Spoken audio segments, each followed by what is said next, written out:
بسم اللہ الرحمن الرحیم۔ ارشاد خداوندی ہے تعاونوا علی البر والتقوی ولا تعاونوا علی الاثم والعدوان، نیکی اور تقوی پر ایک دوسرے کے مددگار بنو لیکن گناہ اور سرکشی اور زیادتی پر ایک دوسرے کے مددگار نہ بنو۔ امام جعفر صادق علیہ الصلوۃ والسلام سے ایک روایت ہے کہ آقا فرماتے ہیں کہ نبی کریم صلی اللہ علیہ وآلہ وسلم سے یہ سوال کیا گیا کہ یا رسول اللہ رب العزت کی بارگاہ میں سب سے زیادہ محبوب انسان کون ہے؟ تو آقا نے فرمایا انفع الناس للناس، فرمایا جو انسان سب سے زیادہ لوگوں کے لیے فائدہ مند ہے، جو نفع پہنچانے والا ہے، وہی انسان اللہ کی بارگاہ میں سب سے زیادہ محبوب ہے۔ مومنین کرام، آپ اس وقت ملکی حالات سے واقف ہیں۔ بدترین سیلاب آیا ہے ملک میں، اور جس کے نتیجے میں پورے ملک میں بہت ساری بستیاں ویران ہو گئیں، بہت سارے گھر اجڑ گئے، بہت ساری اموات ہوئیں، عورتیں بیوہ ہوئیں، بچے یتیم ہوئے، فصلیں برباد ہو گئیں، مال مویشی تلف ہو گئے۔ بہت بڑا ایک نقصان ایک پاکستان 2025 میں اس عظیم سامنے سے گزرا اور گزر رہا ہے۔ تو تمام اہل خیر سے،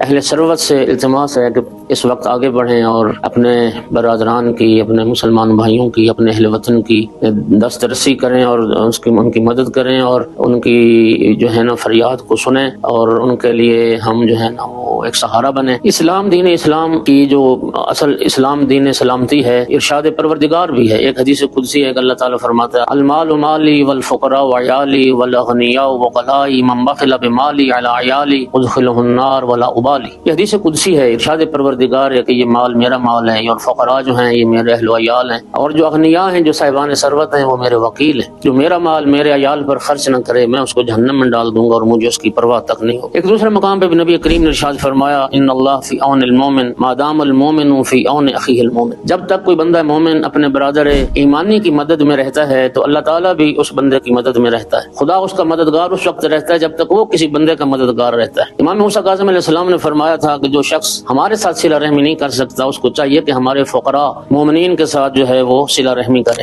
نبی کریم صلی اللہ علیہ وآلہ وسلم نے فرمایا تھا کہ کسی مومن بھائی کی حاجت پورا کرنے کے لیے، اس کی ضرورت کو پورا کرنے کے لیے جو کوشش کرتا ہے کأنما عبد اللہ 9,000 سنہ، 9,000 سال گویا اس نے اللہ کی عبادت کی، کہ جس کا ہر دن روزے میں گزرا اور ہر رات عبادت خدا میں مصرف ہوئی، جس نے کسی برادر مومن کی مدد کی۔ پھر ایک حدیث میں فرمایا کہ ایک مومن کی حاجت کو پورا کرنا ایک مہینے کے روزے سے اور اعتکاف سے بھی بہتر ہے۔ پھر ایک حدیث میں آقا نے ارشاد فرمایا کہ جو کسی برادر مومن کی حاجت کو پورا کرنے کی کوشش کرتا ہے کان کمن عبد اللہ دہرا، گویا پورا ایک زمانہ اس نے اللہ کی عبادت کی ہے۔ امام جعفر صادق علیہ السلام فرماتے ہیں کہ کسی مسلمان کی مدد کے لیے چل کے جانا اور اس کی حاجت کو پورا کرنے کے لیے چل کے جانا، وہ خانہ کعبہ کے 70 طواف سے بھی بہتر اور افضل ہے۔ اس وقت واقعاً ملک عوام جو ہیں، سیلاب زدہ علاقے جو ہیں، وہ قسم پرسی کا شکار ہیں۔ لوگ بعض جگہ پر انتہائی مشکل حالات میں ہیں، عورتیں بچے بیچارے سڑکوں پر ہیں، کوئی سایہ نہیں ہے، کوئی کھانے پینے کا انتظام نہیں ہے۔ تو خیر اب میدان بہت وسیع ہے، بہت ساری جہاد سے اہل خیر جو ہیں ان مظلوموں کی مدد کر سکتے ہیں، ان بیسارہ لوگوں کی مدد کر سکتے ہیں۔ اس میں ہمیں آگے بڑھنا چاہیے۔ امام صادق علیہ السلام نے فرمایا تھا من عرقت جبهته فی حاجت اخیہ فی اللہ عز وجل لم يعذبه بعد ذلك۔ کیا خوبصورت حدیث امام نے فرمائی۔ جو بندہ مومن کسی بندہ مومن کی حاجت کے لیے چل کے جائے اور اس کی پیشانی پر اگر پسینہ آ جاتا ہے،